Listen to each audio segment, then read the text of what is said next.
नमस्कार, आप देख रहे हैं न्यूज आर। मैं हूं आपके साथ हर्षिता सिंह और बहुत स्वागत है आपका हमारे खास कार्यक्रम जन मुद्दा में। अपना घर सबका सपना होता है। इस सपने को साकार करने की एक आस सरकार ने जगाई।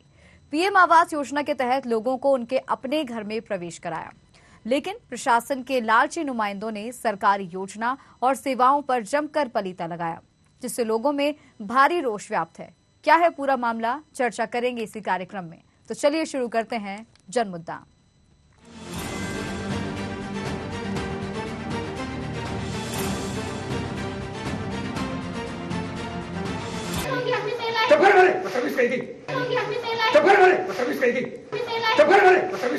किससे मिलने आई तुम यहाँ पर? किससे मिलने आई हो? मैं कौन हूँ?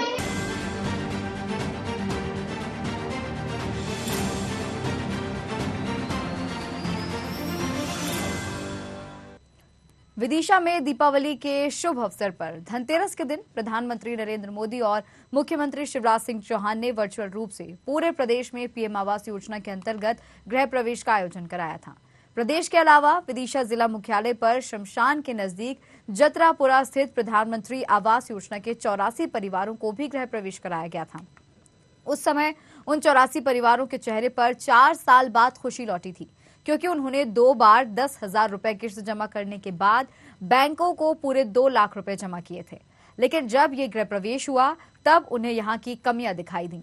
हालात ये हैं कि ना तो यहाँ बिजली है, ना ही पेयजल। कच्चा रास्ता जरा सी बारिश में कीचड़ में तब्दील हो जाता है। उनका खाना भी दीपक और चिमनी की रोशनी में बन रहा है।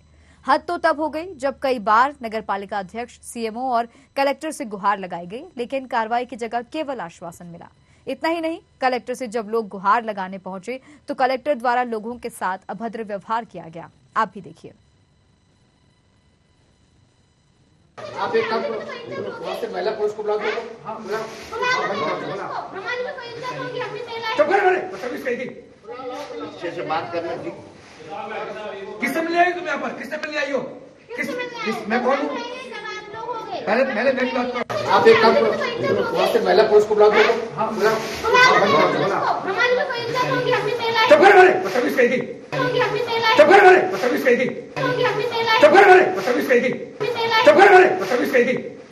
अच्छे से बात करना।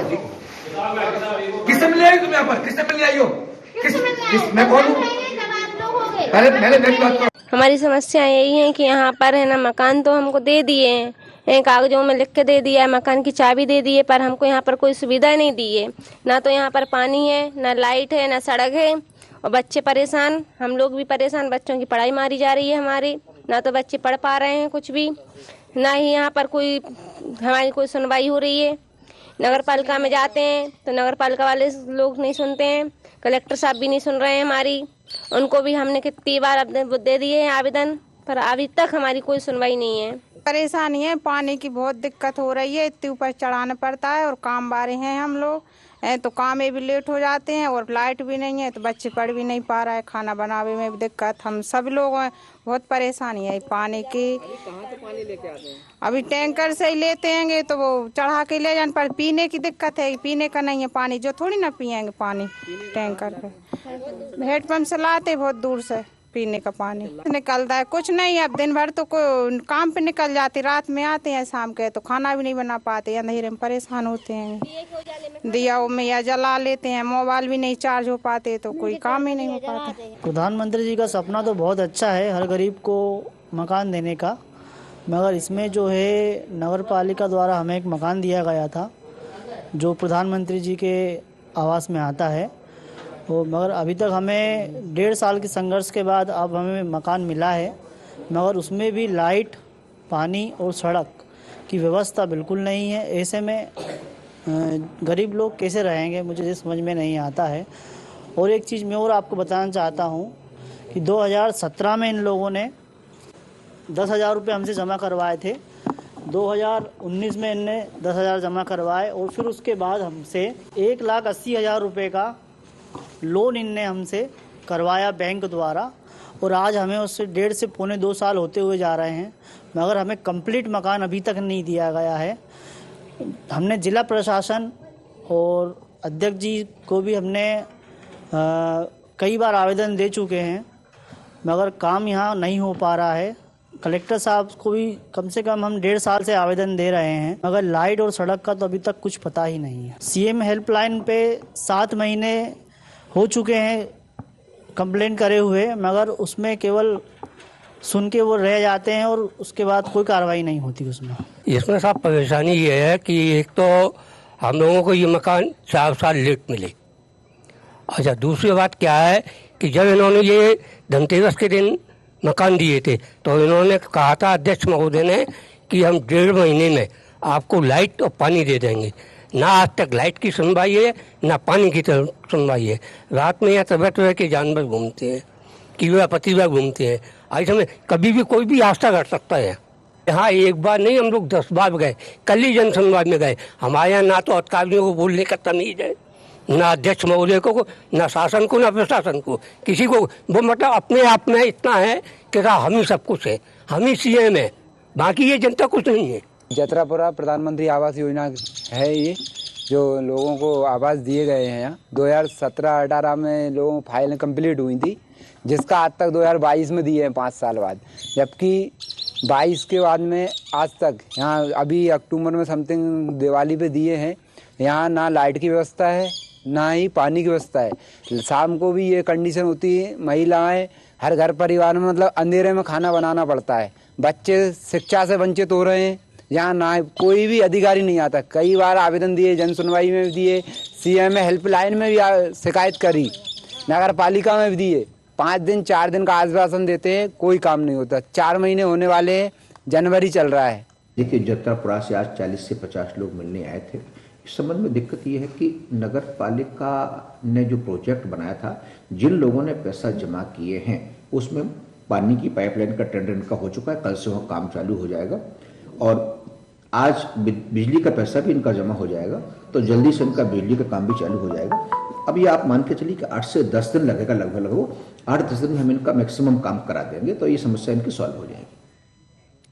तो आज जनमुद्दा में हम चर्चा कर रहे हैं, जहां पर विदिशा जिले में प्रधानमंत्री आवास योजना के तहत जो गृह प्रवेश कराया गया था, ऐसे 84 परिवार हैं जिनको काफी परेशानी हो रही है। यहाँ ना बिजली है, ना पानी की व्यवस्था है, ना ही सड़कें यहाँ पर लोगों को मुहैया कराई गई हैं।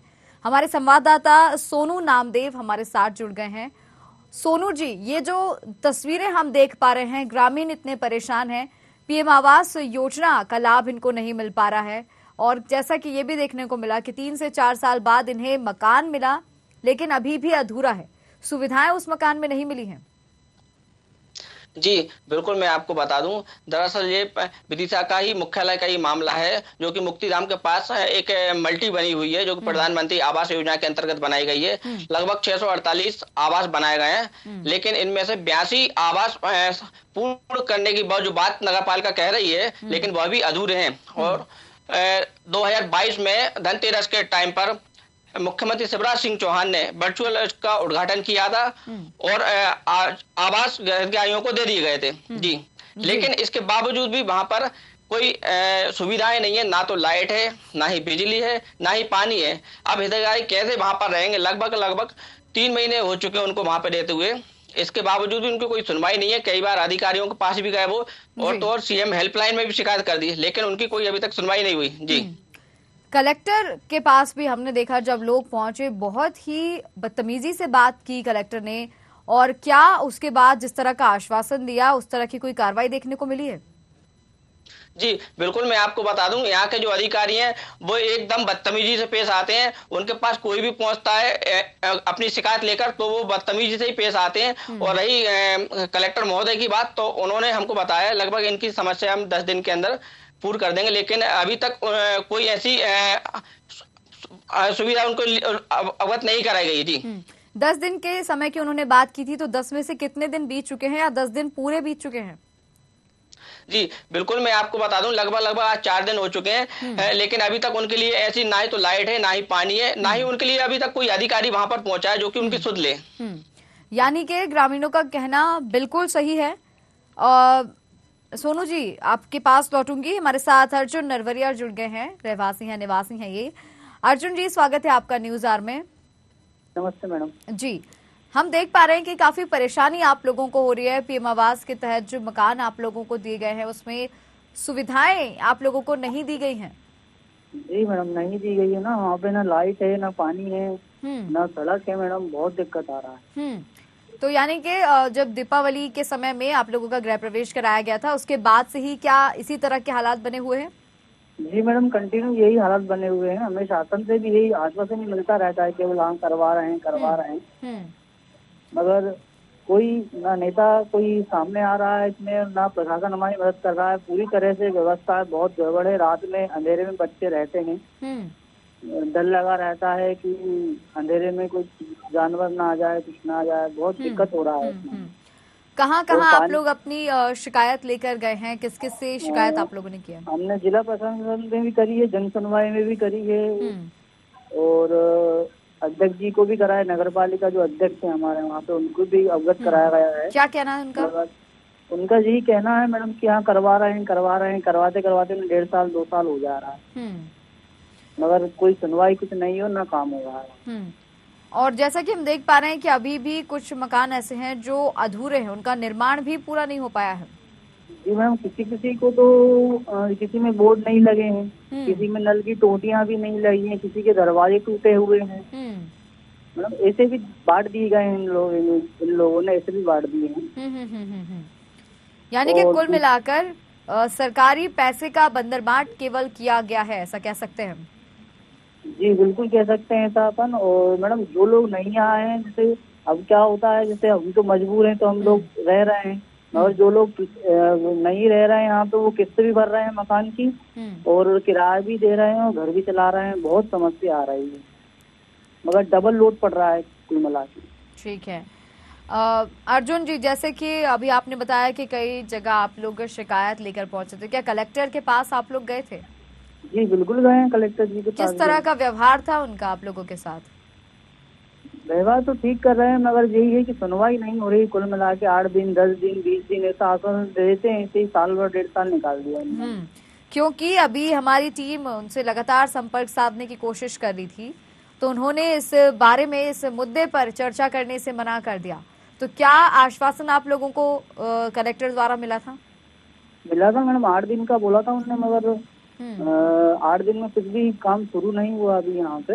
तो कोई उम्मीद लग रही है कि 8 दिन का जैसे उन्होंने आश्वासन दिया था उस हिसाब से, जैसे कि हमारे संवाददाता ने भी हमें बताया कि अभी तक तो कोई वहाँ निरीक्षण करने भी नहीं पहुंचा है? मैडम जब उम्मीद तो जब रहेगी ना, जब वहाँ शासन प्रशासन देखने जाएंगे या फाइल आगे बढ़ेगी हमारी, तब तो हमें उम्मीद लगेगी कि यहाँ कुछ काम हो रहा है यहाँ पे। जब कुछ वहाँ सब बैठे ही हैं, कुछ कर ही नहीं रहे हैं, तो उम्मीद कहाँ से लगाएं कि काम हो जाएगा? हाँ, यानी कि सिर्फ आश्वासन ही आप लोगों को अभी तक मिलता रहा है और कलेक्टर द्वारा भी केवल आश्वासन ही आप लोगों को मिला है। जी। अगर अभी भी आप लोगों की कोई सुनवाई नहीं होती है और इसी तरह से अगर आप लोगों को रहना पड़ा, तो अगला कदम आप लोगों का क्या होगा? मैडम हम लोगों का अभी डिसाइड हुआ है, एक दिन बैठ के हमने मीटिंग करी थी, तो हम सोच रहे हैं कि मुख्यमंत्री जी के पास हो जाना चाहिए हमें। आप लोगों को शायद इसी तरह से परेशान होना पड़े, क्योंकि जो जिम्मेदार हैं वो तो जवाब ही नहीं दे रहे हैं। कलेक्टर ने बात करने से मना कर दिया। चंद्र प्रकाश राय जो नगर पालिका के सीएमओ हैं अर्जुन जी, उन्होंने भी बात करने से इस मामले में मना कर दिया। अब इसी से हम अंदाजा लगा सकते हैं कि जब इस मामले में वो खुलकर हम लोगों से भी बात नहीं कर पा रहे हैं, सवालों के जवाब नहीं दे पा रहे हैं, तो आप लोगों की क्या ही सुनवाई करेंगे? जी मैडम बिल्कुल सही है। जब हम लोगों की नहीं सुन रहे हैं, आप लोगों की नहीं सुन रहे हैं, तो फिर जनता तो बहुत दूर है। अर्जुन जी बहुत बहुत धन्यवाद आपका हमारे साथ जुड़ने के लिए। सोनू नामदेव जी, आप ही के पास आना चाहूंगी। यहाँ पे देखिए, जो जिम्मेदार हैं, जिनकी जिम्मेदारी बनती है इस ओर ध्यान देने की और जो भी समस्याएं हैं लोगों की उन पर ध्यान देने की, वो फोन पर बात नहीं करना चाहते हैं। वो इस मसले पर कुछ भी कहने से बचते नजर आ रहे हैं। बात कर ले हम कलेक्टर की या नगर पालिका सीएमओ की, दोनों ने ही इस मामले में बात करने से इनकार कर दिया है। जी बिल्कुल, मैं आपको बता दूं, दरअसल ऐसे कई मुद्दे हम उठाते हैं, ऐसे मुद्दे लेकर हम अधिकारियों के पास भी पहुंचते हैं, लेकिन अधिकारी बाइट देने से कतराते हैं, क्योंकि पूरे बीजेपी में सरकार के उसमें चलते हैं पूरे अधिकारी हैं, और वो बाइट देने से इसलिए रोकना चाहूंगी आपको, आपके पास लौटूंगी। शशांक भार्गव हमारे साथ जुड़ गए हैं, विधायक हैं ये। शशांक जी बहुत स्वागत है आपका न्यूज आवर में। शशांक जी, मेरी आवाज पहुंच रही है आप तक? जी वो आ रही है मैडम। जी, हम आज जिन मुद्दा में चर्चा कर रहे हैं, जहां पर विदिशा जिले की हम तस्वीरें देख पा रहे हैं, पीएम आवास योजना का लाभ लोगों को ठीक से नहीं मिल पा रहा है, मूलभूत सुविधाएं लोगों को नहीं मिल पा रही हैं, कोई सुनवाई इन लोगों की नहीं हो रही है, क्या कहना चाहेंगे? देखो आप, एक तो ये सीएम और पीएम आवास योजना नहीं है जिसका आप जिक्र कर रहे हैं, ये आईडीसीएमटी की योजना थी। डॉक्टर मनमोहन सिंह जी की सरकार में हम लोग इसे स्वीकृत करा के लाए थे और 19 करोड़ रुपया नगर पालिका को दिलवाया था।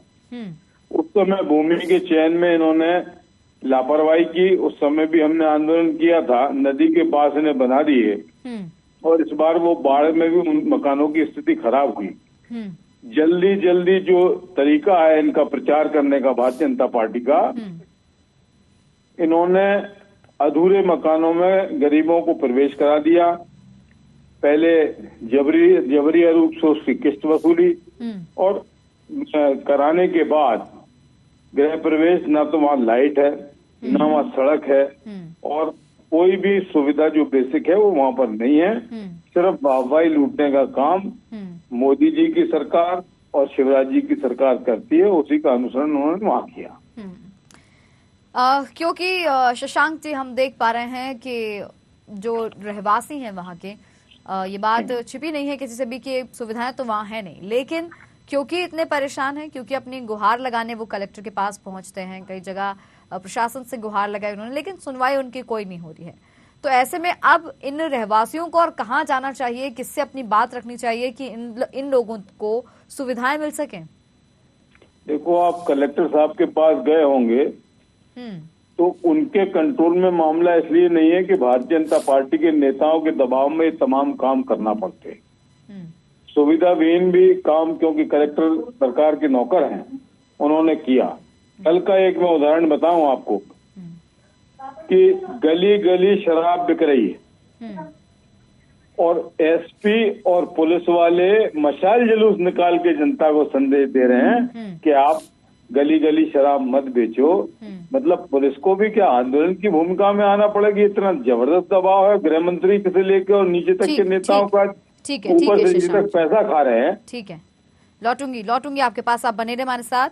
रमेश तिवारी भी हमारे साथ जुड़ गए हैं, कांग्रेस नेता हैं। रमेश जी, बहुत स्वागत है आपका न्यूज आवर में। नमस्कार जी, आज हम जनमुद्दे में चर्चा कर रहे हैं, जहां पर विदिशा जिले में पीएम आवास योजना को लेकर काफी परेशान है रहवासी, क्योंकि उनका कहना है कि जो मकान उनको दिए गए हैं, जिसमें गृह प्रवेश उनका कराया गया है, वहां सुविधाएं उनको कुछ भी नहीं दी जा रही हैं।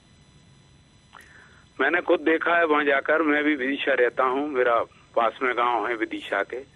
वहां पर ये स्थिति है कि पानी, बिजली, सड़क कुछ भी नहीं है और 80 लोगों को अलर्ट किया गया था, 2-2 लाख रुपए उन्होंने जमा किए हैं और उनकी किस्त भी आ रही है। इसके बाद भी कोई भी वहाँ का जो भारतीय जनता पार्टी के नेता बड़ी बड़ी डींगे हाँकते हैं, माननीय प्रधानमंत्री जी, हम हर व्यक्ति को जो इनके पास मकान नहीं है उनको मकान देंगे, इस तरह की जो बात हुई।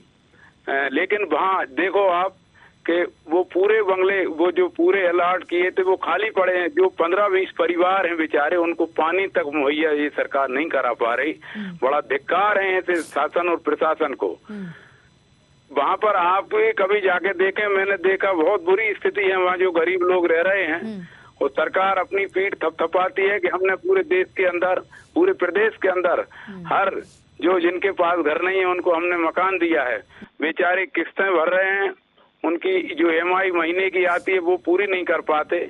2-2, 3-3 दिन में कोई का टैंकर सरकार भेजती है, नगर पालिका 2-2, 3 और दूर से पानी लाते हैं। तो इस तरह की जो व्यवस्था है और कई भूखंड खाली पड़े हैं, तो सरकार की और जनता की गाड़ी कमाई से जो बने हैं आज वो अधूरे पड़े हैं। हम तो चाहते हैं कि सरकारी जो हाउस खाली है उनमें गरीब लोग रहें, उन्हें बिजली पानी सरकार मुहैया करा। ये शासन और प्रशासन का काम है। ठीक है, शासन प्रशासन का काम है, लेकिन यहाँ पर दिक्कत ये है रमेश जी के जो रहवासी हैं, जो सुविधाएं जिनको नहीं मिल पा रही हैं, वो लोग काफी बार शिकायत कर चुके हैं, आवेदन दे चुके हैं, लेकिन बावजूद उनकी जो है सुनवाई नहीं हो पा रही है। बिल्कुल नहीं हो पा रही। वो लोग जाते हैं, माननीय कलेक्टर महोदय खा भी गए थे और प्रशासन से कहते हैं, लेकिन सुनने वाला कोई नहीं है। क्योंकि ये सरकार जो है ये बिल्कुल गरीब विरोधी सरकार है, पूंजीवादियों की सरकार है, पूंजीपतियों के साथ देने वाली सरकार है।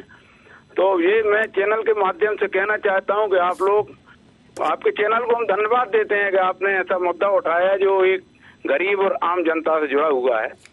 और कांग्रेस पार्टी इन मुद्दों को उठाती है।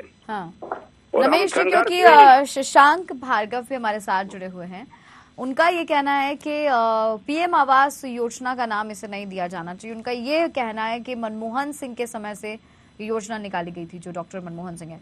तो अगर उनके समय से ये योजना निकाली गई है, अगर उनके गाइडेंस में इस तरह की कोई योजना बनाई गई थी, तो इसमें तो रिस्पॉन्सिबिलिटी शशांक जी आपकी और रमेश जी आपकी भी बनती है फिर, कि क्यों आप लोग केवल विपक्ष पर ही इस तरह से हमलावर हैं कि केवल उनकी सरकार में काम नहीं हो रहा है।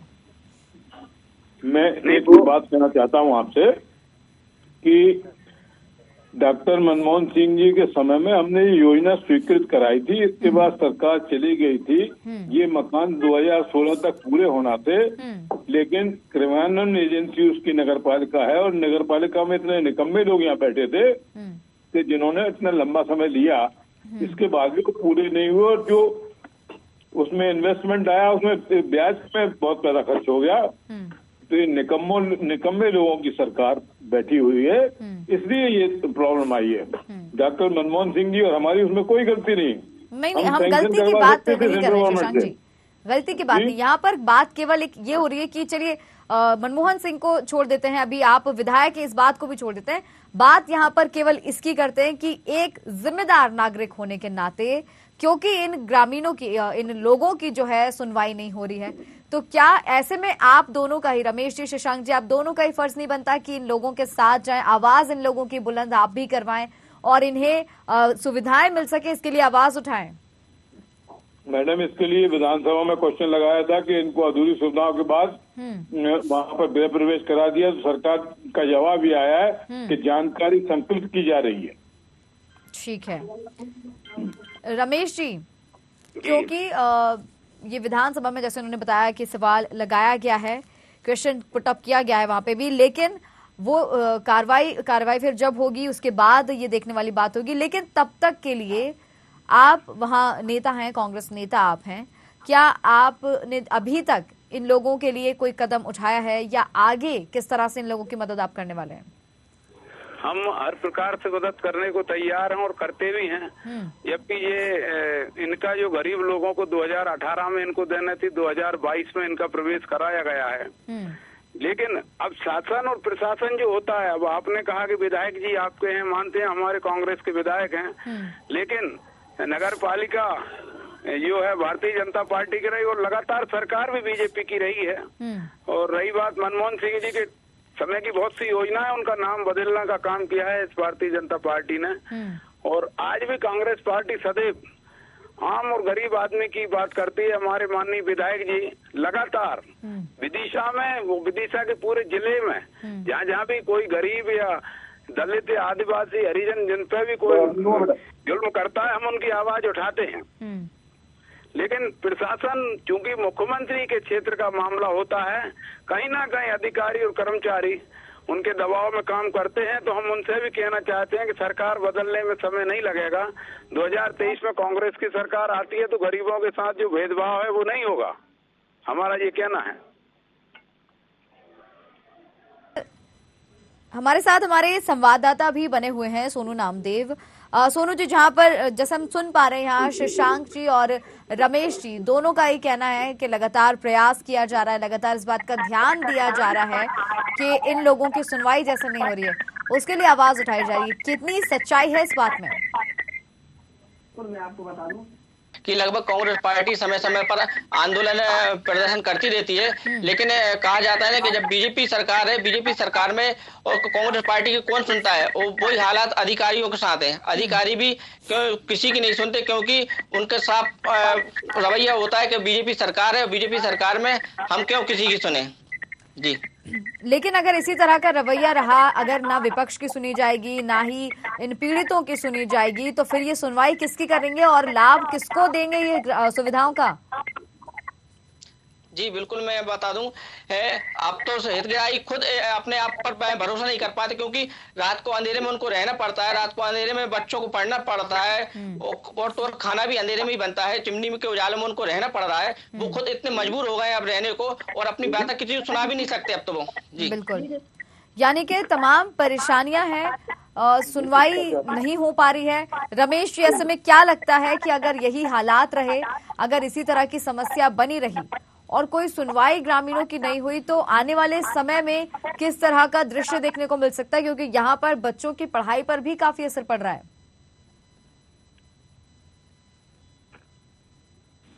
हाँ जी, रमेश जी, बिल्डिंगें तो बन के तैयार हैं। हाँ। लेकिन लोग जो पुराने 19वीं सदी में जैसे चिमनी में पढ़ते थे, लालटेन बोलते हैं हम लोग, चिमनी बोलते हैं, उसमें छोटे छोटे बच्चे घूम रहे हैं, वहाँ जंगल भी समीप लगा है और सांप और जो कीड़े मकोड़े घूमते हैं वहाँ, मतलब आप शाम को या हम भी नहीं रुक सकते, बहुत बड़ी मतलब गंभीर स्थिति है ये। मतलब इस तरह की स्थिति अपने प्रदेश और देश की सरकार दूसरे देशों को बताते हैं वहाँ ये स्थिति है। मुझे ऐसा लगता है कि विदिशा मुख्यमंत्री जी का गृह क्षेत्र होते हुए इस तरह की गरीबों के साथ ये भद्दा मजाक है। मैं तो ये कहूंगा ये भद्दा मजाक है, शासन प्रशासन को ध्यान देना चाहिए इस पे। हम लोग तो यदि प्रदर्शन की बात आती है, कांग्रेस पार्टी 24 घंटा हमारे विधायक जी, हमारे जिला कांग्रेस की, हमारे कांग्रेस कार्यकर्ता तैयार हैं, लेकिन बहरी और गूंगी सरकार जिनका प्रशासन पे भारी दबाव रहता है, इसके बाद भी सरकार गरीब से पैसे तो ले रही है, उनको मकान दे दिए और हर महीने उनको जो भरना पड़ता है बेचारे गरीबों को, वहां से 3 किलोमीटर पैदल अंदर शहर में आना पड़ता है, पैदल चलते हैं, गरीब लोग हैं। अब इनकी हम लड़ाई जो लड़ सकते हैं वो तो लड़ेंगे ही, लेकिन आज भी यदि जरूरत पड़ी तो हम, हमारे विधायक जी ना, हम सब कांग्रेस कार्यकर्ता सड़क पे भी बैठ सकते हैं आने वाले समय में। बिल्कुल, यदि ज्यादा स्थिति गंभीर होती है तो हम उनको लेकर सड़क पे बैठ जाएंगे, हम कलेक्ट्रेट भी घेर सकते हैं। शशांक जी, कोई हमें दिक्कत नहीं आएगी। जी शशांक जी, कितना सहमत है रमेश जी की बात से आप? बिल्कुल 100% सहमत है रमेश जी की बात से। जी, यानी कि आने वाले समय में अगर जरूरत पड़ती है, अगर ऐसा लगता है तो सड़कों पर भी उतरेंगे आप लोग? बिल्कुल उतर जाएंगे, लेकिन एक बात है कि हमें अभी तक हितग्राहियों ने कोई इस तरह की सूचना नहीं दी, सिर्फ माध्यमों से मिलती है। हितग्राही हमारे पास आएंगे तो हम उनके लिए 24 घंटे कंधे से कंधा मिलाकर खड़े हैं। ठीक है, बिल्कुल शशांक जी, रमेश जी, अपेक्षा आपसे यही है कि कृपया कर जिस तरह की बात आप लोगों ने की, आप जिस तरह से इन लोगों के लिए इनके साथ खड़े होंगे आगे चलकर, जरूर ऐसा कीजिएगा ताकि इन लोगों को योजना का लाभ जरूर मिल सके। जो भी सुविधाओं से ये वंचित हैं, इसका लाभ इन लोगों को मिल सके। आप दोनों का हमारे साथ इस कार्यक्रम में जुड़ने के लिए बहुत बहुत धन्यवाद, और सोनू जी आपका भी हमारे साथ जुड़ने के लिए बहुत बहुत धन्यवाद। तो आज जनमुद्दा में हमने चर्चा की, जहां पर विदिशा में लोगों को पीएम आवास योजना का लाभ नहीं मिल पा रहा है, क्योंकि यहां पर जो भी जिम्मेदार लोग हैं वो इस ओर ध्यान नहीं दे रहे हैं। बात की जाए कलेक्टर की, उन्होंने बात करने से मना कर दिया। बात की जाए नगर पालिका के सीएमओ की, उन्होंने भी किसी भी तरह का जवाब देने से मना कर दिया।